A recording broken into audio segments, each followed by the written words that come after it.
शांती शांता पुराण मुनिना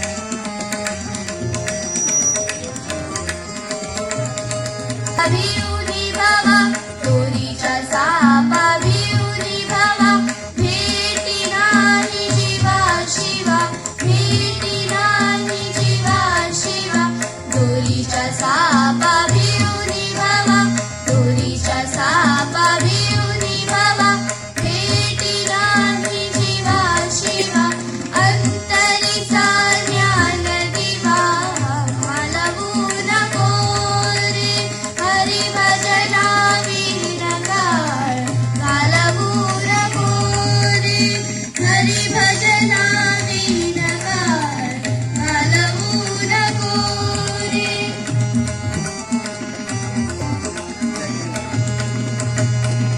विवेकाची ठरेल विवेकाची ठरेल ऐसे बोलावे बोल ऐसे बोलावे बोल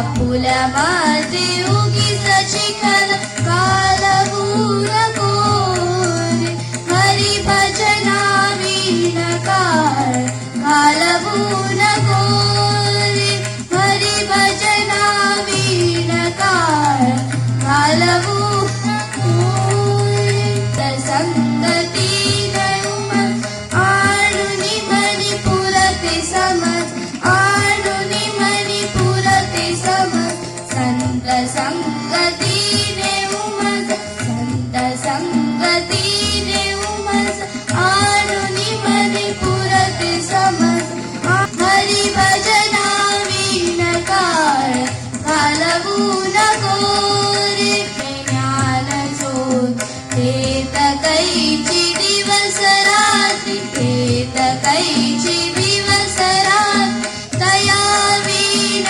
नेत्रपाती घालवू नको रे हरी भजना विनकार घालवू नको रे रूपी दूत आले एक ठाई एक झाले ज्ञानरूपी दूत आले एक ठाई एक झाले ज्ञानरूपीचा श्वास व्हावा मोकळा या सुगंधी संस्कृतीचा श्वास व्हावा मोकळा स्वागताचा सोहळा स्वागताचा सोहळा स्वागताचा सोहळा आज या ठिकाणी आपण संत सैरवारा तांबे यांची 311वी जयंती जी आहे ती आपण साजरी करतो आहोत. आपल्या दुऱ्यामध्ये 2 महान संत होऊन गेलेले आहेत, संत कवी होऊन गेलेले आहेत.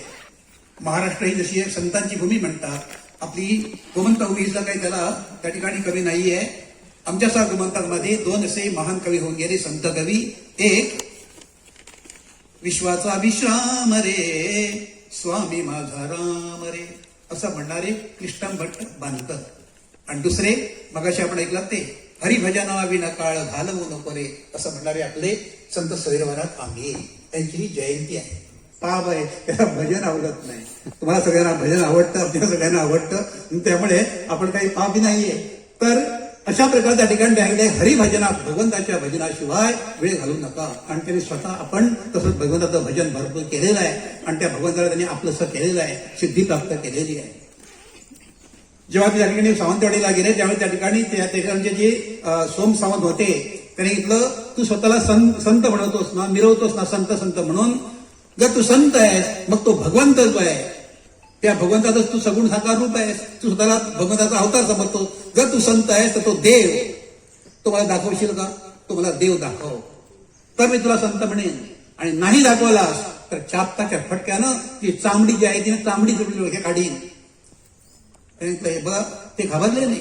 त्याने सांगितलं, हे बघा, देव ही दाखवण्याची वस्तू नव्हे, तो अंतर्यामी आहे. त्या अंतर्यामी असलेल्या देवाला स्वतःच शोधायचं असतं आणि स्वतःच त्याला आपलासा करायचा असतो.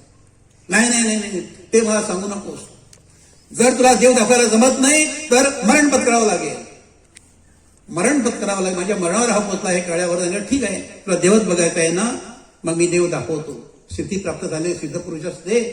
त्याने डोळे मिटले आणि भगवंताची प्रार्थना केली आणि त्यातलं आत्मतेज आहे, त्या आत्मतेजानं त्या ठिकाणी समोरची त्यांची भिंत होती, त्या भिंतीला त्या ठिकाणी आग लागली आणि अग्नीच्या ज्वाळा यायला लागल्या. सांगितलं, तुम्हाला देव पाहिजे ना, तो बघा देव आलेला आहे, भेटा देवाला. हा बघतोय तर आग लागली रे, आग लागली, आग लागली. नाही, आग नव्हे, तो देव आलेला आहे. मी त्या तेजाची उपासना केली आणि त्यामुळे त्या ठिकाणी तो आलेला आहे.